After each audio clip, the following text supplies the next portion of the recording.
মমির অভিশাপে কি সলিল সমাধি ঘটে টাইটানিকের? আজও এই জাহাজে জড়িয়ে আছে আধার ঘেরা রহস্য। টাইটানিকের ধ্বংসস্তূপ দেখতে গিয়ে ওই অভিশপ্ত জাহাজের পাশেই 5 যাত্রী সমেত সলিল সমাধি ঘটল সাবমেরিন টাইটানের। কিন্তু কেন অভিশপ্ত বলা হয় টাইটানিককে? কি অভিশাপ জড়িয়ে আছে এই জাহাজের সঙ্গে?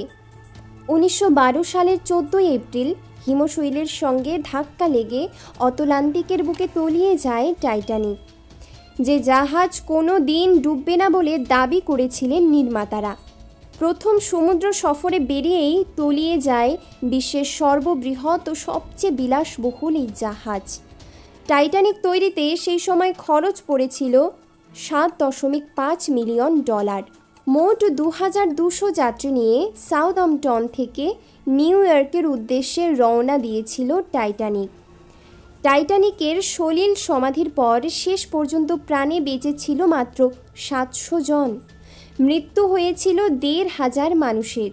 টাইটানিক ডুবে যাওয়ার অতলান্তিকের গভীরে এই ধ্বংসস্তূপ খুঁজে বের করতে সময় লাগে 700 বছর। 1985 সালে সমুদ্রের তলায় এই জাহাজের কঙ্কালের সন্ধান পাওয়া যায়। সেই টাইটানের ধ্বংসস্তূপ চাক্ষুষ করতে গিয়ে মর্মান্তিকভাবে সমুদ্রের অতলেই হারিয়ে গেল ডুবোজাহাজ টাইটান।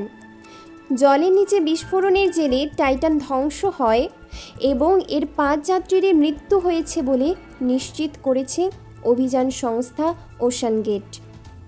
টাইটানিকের ধ্বংসস্তূপ দেখতে গিয়ে টাইটানের একই পরিণতি হওয়ায় আবার সামনে উঠেছে টাইটানিকের সঙ্গে জড়িয়ে থাকা অভিশাপের কাহিনী। সত্যি কি অভিশাপের কারণে প্রথম সফরেই মর্মান্তিক পরিণতি হয়েছিল টাইটানিকের? কি এই অভিশাপ? শ্রমিকের মৃত্যু। টাইটানিক দুর্ঘটনার পর ডেইলি স্টার পত্রিকার প্রকাশিত খবর অনুসারে যাত্রা শুরুর আগে থেকেই বারবার অশুভ ঘটনার মুখে পড়েছিল টাইটানিক। এই জাহাজ নির্মাণের সময়ই রহস্যজনকভাবে মৃত্যু ঘটেছিল 8 শ্রমিকের। টিকিট বাতিল। জাহাজে কোনো অশুভ শক্তি রয়েছে, এই ধারণায় বহুমূল্যের টিকিট কেটেও শেষ মুহূর্তে তা বাতিল করেছিলেন অন্তত 50 জন যাত্রী। পরবর্তীকালে এরা প্রায় সবাই জানিয়েছিলেন যে টাইটানিকে অশুভ ছায়া আন্দাজ করেছিলেন তারা। জাহাজে আগুন। এখানেই শেষ নয়, টাইটানিক যাত্রা শুরু করার ঠিক আগেও দুর্ঘটনার কবলে পড়েছিল। ঠিক যাত্রা শুরুর মুখেই কয়লার গুদামে আগুন লেগে গিয়েছিল। কোনো জাহাজ সমুদ্রে নামার আগে এই ধরনের দুর্ঘটনা অত্যন্ত অশুভ বলে মনে করা হয়। অন্য জাহাজের সঙ্গে ধাক্কা। আরও আছে অশুভ ইঙ্গিত। যাত্রা শুরুর আগে টাইটানিকের ইঞ্জিন চালু করতেই তার নিজে থেকে এগিয়ে যায় কাছাকাছি থাকা আরও একটি জাহাজ SS নিউ ইয়র্কের সঙ্গে। শেষ মুহূর্তে এই 2 জাহাজের মধ্যে ধাক্কা আটকে দেওয়া সম্ভব হয়েছিল। কিন্তু এই সব ঘটনার মধ্য দিয়ে যেন বারবার অশুভ বার্তা পাঠাচ্ছিল টাইটানিকের নিয়তি। শ্যাম্পেনের বোতল রহস্য। আরও একটি রহস্যজনক ঘটনা ঘটেছিল টাইটানিকের যাত্রা শুরুর আগে। খ্রিস্টান প্রথা অনুসারে কোনো জাহাজ প্রথমবার সমুদ্রে নামার আগে তার গায়ে শ্যাম্পেনের বোতল ভাঙা হয়। এটি শুভ প্রথা হিসেবে পরিচিত।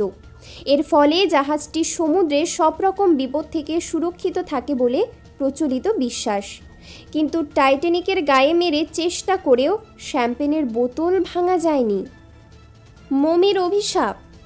কারোর মতে টাইটানিকে একটি মিশরীয় মমি নিয়ে যাওয়া হচ্ছিল।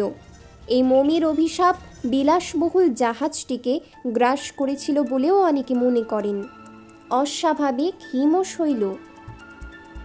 আটলান্টিকের যে স্থানে হিমশৈলের সঙ্গে ধাক্কা লেগেছিল টাইটানিকের, বছরের সেই সময় ওই স্থানে অত হিমশৈল থাকারই কথা নয়। এই সবই প্রচলিত ধারণা। এর সপক্ষে কোনো প্রমাণ না থাকলেও যেভাবে 3 বছর ধরে বহু কোটি টাকা ব্যয়ে নির্মিত এই প্রসাদপম জাহাজ 3 ঘন্টারও কম সময়ে তলিয়ে যায়, তাতে একে শুধুই দুর্ঘটনা না বলেও কোনো অভিশাপের ফল বলাই যায়।